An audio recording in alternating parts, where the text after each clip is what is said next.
Bismillahirrahmanirrahim. Assalamualaikum warahmatullahi wabarakatuh. Alhamdulillah rabbil alamin wassalatu wassalamu ala asyrafil anbiya'i wal mursalin wa ala alihi wa sahbihi ajma'in amma ba'd. Rabbi israh li sadri wa yassir li amri wa hlul 'uqdatam min lisani yafqahu qawli. Puji dan syukur kita kepada Allah serta salawat dan salam kepada Rasulullah. Baik, kita sambung yang sudah kita sampaikan di muhadharah al-ula. Ya, di akhir pertemuan kemarin itu ada kelemahan teori, ya, ada antara kosakata Arab dan kosakata asing tidak selamanya memiliki kesamaan, sehingga terkadang ada kata-kata bahasa Arab yang tidak dapat diterjemahkan ke dalam bahasa asing ini. Ini yang sebagaimana kita sampaikan, ada teori ini ya.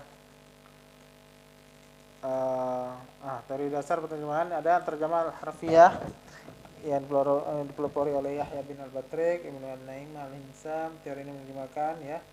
Ini al-harfiyah ya. Ini kelemahannya. Baik, hari ini sekarang kita akan masuk kepada teori yang kedua yang namanya at-tarjamah al-uslubiyah. Ini teori dasar penerjemahan, walaupun pada saat ini sudah sangat banyak teori-teori lain ya. Teori-teori lain sudah cukup banyak pengembangan daripada dua teori ini. Ya. Tarjamah uslubiyah, teori ini pelopori oleh Hunain bin Ishaq al-Jauhari. Ya, ini kita ketahui bahwasanya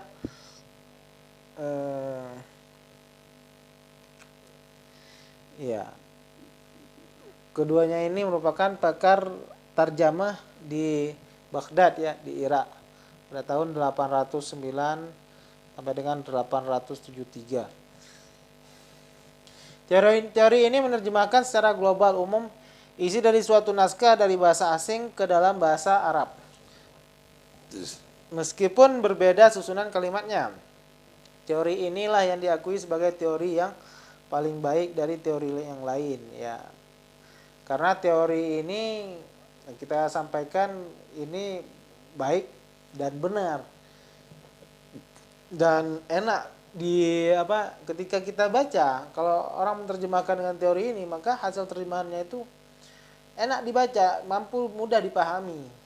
Terkadang ada terjemahan yang sebenarnya bahasa aslinya itu gampang untuk dibaca, tapi ketika diterjemahkan malah pembacanya ini makin ribet, makin pening.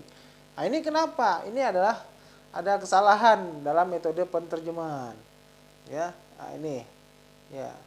Jadi teori uslubiyah ini, terjemah uslubiyah ini zaman sekarang sudah sangat banyak ya, banyak yang menggunakannya.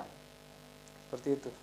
Dan inilah teori yang terbaik ya, teori penerjemahan yang terbaik dibandingkan dengan teori penerjemahan harfiah tadi. Ya, arti huruf dengan per huruf. Ya, contoh misalnya kayak kemarin kita katakan zahabtu ya, zahabtu, zahaba itu pergi, tu itu menunjukkan saya. Kalau kita terjemahkan pergi saya, tapi bahasa terjemahan yang bagus dalam bahasa Indonesia, maka dibalik dia tidak menggunakan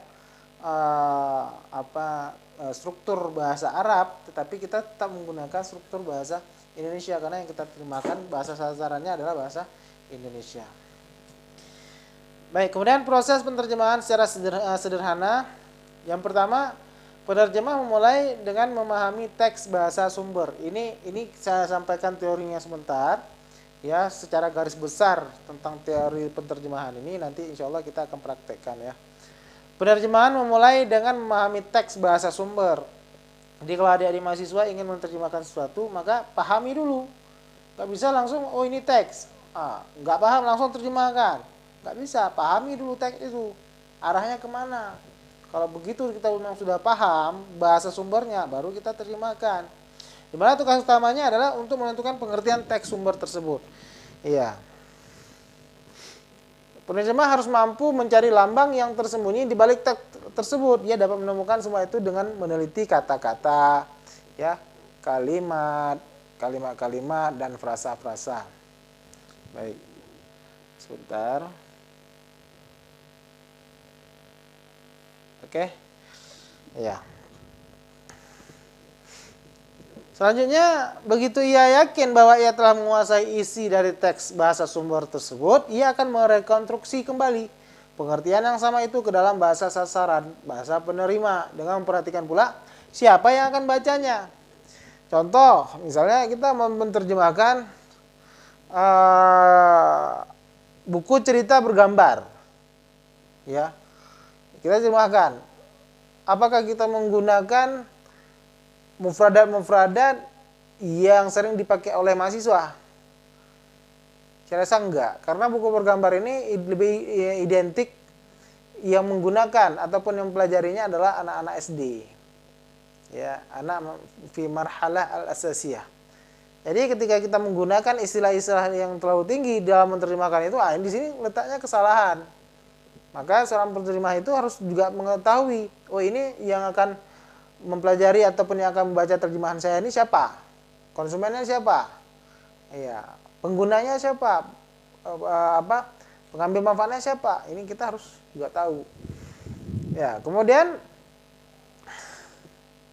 dengan memperhatikan pula siapa yang akan membacanya, kebudayaannya, ya, pengetahuannya tentang pokok persoalan serta potensi bahasa penerima. Jadi kita sampai hal seperti itu juga harus bisa kita pahami, nggak sembarangan, wah ini langsung kita terjemahkan, nggak bisa. Makanya kalau kitab-kitab, ya ini siapa yang akan bacanya, misalnya mahasiswa, maka pergunakanlah bahasa mahasiswa, kasih contoh yang berkaitan dengan mahasiswa, mereka yang lebih mudah dipahami dengan contoh tersebut. Kemudian struktur bahasa penerima mungkin sangat berbeda dari struktur gramatika bahasa sumber. Namun sang penerjemah berusaha mengalihkan pengertian secara tepat, ya. Ini dia struktur bahasa penerima mungkin beda dengan struktur gramatika bahasa sumber. Ya pastilah kan, seperti yang saya sampaikan tadi, struktur bahasa Arab dengan bahasa Indonesia beda. Dengan bahasa Aceh juga beda. Maka kita harus mampu kuasai kedua bahasa tersebut. Ya. Kemudian penterjemah itu juga harus mampu dia ketika dia alihkan bahasa itu, terjemahan itu dia harus mampu menguasai bahasa sasaran tadi. Gitu. Oke, baik. Kemudian proses apa yang maksud dengan proses yang bersifat kreatif pada penterjemahan? Ya ini dia. Proses penterjemahan akan melatih kemampuan penerjemah dengan melibatkan aspek kebebasan dalam menentukan padanan-padanan kata yang ia gunakan untuk mengungkapkan makna yang tersembunyi dan sesuai dengan situasi dan kondisi yang tepat. Ini dia. Jadi penterjemahan itu bersifat kreatif. Apa maksud kreatif? Padanan kata yang dipergunakan oleh manusia, masing-masing orang itu beda. Gak pernah sama. Ya, gak akan pernah sama. Maka disinilah ada kreativitas antara satu dengan yang lainnya. Ya, contoh misalnya zahabtu ilal mustashfa. Ya. Zahabtu ilal mustashfa. Saya pergi ke rumah sakit. Ya kan? Ada yang mencoba untuk artikan menerjemahkan pergi ke rumah sakit. Karena apa? Dilalahnya sudah paham. Sudah ngerti. Karena ketika dia berjalan itu dia sedang melakukan perjalanan. Mau kemana? Mau pergi ke rumah sakit. Pergi ke rumah sakit. Zahabtu ilal mustafa ataupun adhabu ilal mustashfa. Nah, jadi sudah ada. Jadi penterjemahan itu antara satu manusia ataupun satu ahli dengan ahli lainnya itu berbeda. Tidak akan pernah sama padanan kata yang dipergunakan. Baik, kemudian menerjemah itu ilmu atau seni? Menerjemah antara ilmu dan seni. Ataupun seni ada, ilmu ada. Yang mana betulnya? Baik, di sini kita bandingkan antara ilmu dan seni. Ilmu itu pengetahuan dalam bentuk teoritis. Ada teori-teori dia. Itu ilmu. Kemudian teori ada setelah seni. Ini ada pendapat mengatakan bahwa teori ada setelah seni. Seni dulu baru teori. Contoh misalnya baca Quran. Nah, saya baca Quran. Maka saya baca dulu, ya. Saya baca dulu itu, saya baca Quran itu pasti menggunakan seni membaca. Ya. Ataupun bukan saya lah, supaya lebih gampang terpahami. Di zaman Rasulullah itu ilmu tajwid belum ada. Tapi para sahabat itu sudah membaca Al-Quran. Ya, cara sahabat baca Al-Quran ini menggunakan nada, menggunakan panjang pendeknya, alunannya, ritmenya, ini beda-beda. Maka para sahabat itu membaca dulu Al-Quran itu dengan menggunakan praktek dulu. Nah, itulah maksudnya. Mereka praktekkan dulu, belum ada teorinya. Kapan ada teorinya? Setelah ada seni, setelah mereka praktekkan. Maka dalam dunia ilmu pengetahuan itu pasti dipraktekkan dulu, baru nanti keluar teorinya. Lakukan penelitian dulu, diuji coba. Setelah diuji coba ternyata hasilnya seperti ini, maka keluarlah teorinya. Maka ada unsur keilmuan di situ. Ada benar salah kan? Seperti itu. Kemudian mengkaji kehidupan sebagaimana adanya. Ini ilmu. Apa yang ada tidak bisa dimanipulasi. Itulah namanya ilmu. Kemudian konsumsi akal. Ilmu itu konsumsi akal. Sedangkan seni, pengetahuan dalam bentuk terapan ataupun praktek. Nah, seni itu dipraktekkan, dicoba, dites. Tak bisa, saya sedang seni, sedang berseni. Nah, ini makna tanda petik lain ada juga kan, seni dalam bahasa Indonesia, tapi bukan itu. Ya, di sini kita mengatakan seni itu pasti dengan diterapkan. Orang menari didong, ya, praktek dulu, ya, baru sekarang ada ilmunya, ilmu tentang didong, teori-teorinya. Tapi dulunya itu nenek moyang kita melakukan seni didong itu ya praktek terus, nggak ada teori-teori seperti itu. Bukan teori dulu, diciptakan buat teorinya, nanti seperti ini, nggak ada. Bukan seperti itu. Baik, kemudian seni ataupun praktek ada sebelum ilmu, ya. Kemudian mengkaji kehidupan menurut kehendak seniman.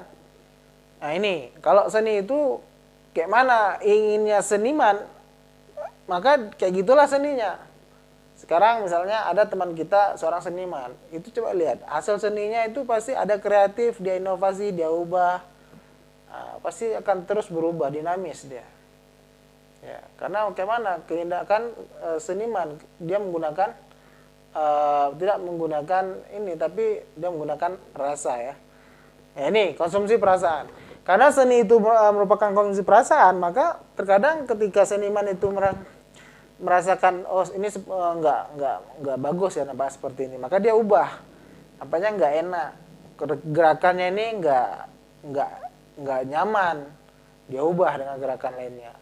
Nah, karena berkaitan dengan perasaan. Tapi kalau ilmu nggak bisa, ya betulnya kayak mana, kayak gini, kayak gitu, berarti nggak bisa diubah dengan ini nggak enak lah, perasaannya nggak enak. Misalnya salat, ya, salat subuh 2 rakaat. Nah, nampaknya nggak enak, masa subuh kita cuma 2 rakaat. Nggak bisa, karena emang sudah kayak gitu ketentuannya. Ya, tapi ketika kita rasakan, nggak apa lah, masa baru bangun tidur, salat subuh, salatnya menghadap Allah itu cuma 2 rakaat. Nggak bisa kita tambah salat subuh itu 4 rakaat, karena kita hari ini nampaknya banyak dapat rezeki, tak kita tambah, nggak bisa. Enggak seperti itu, nggak bisa dirasa-rasakan. Yang bisa dirasakan itu seni. Ya. Baik, kita cukupkan dulu. Insya Allah di pertemuan selanjutnya kita jelaskan lagi, kita tambahkan lagi materinya masih tentang menerjemahkan antara ilmu dan seni. Terima kasih atas perhatiannya. Subhanakallahumma wa bihamdika asyhadu an la ilaha illa anta astaghfiruka wa atubu ilaik. Assalamualaikum warahmatullahi wabarakatuh.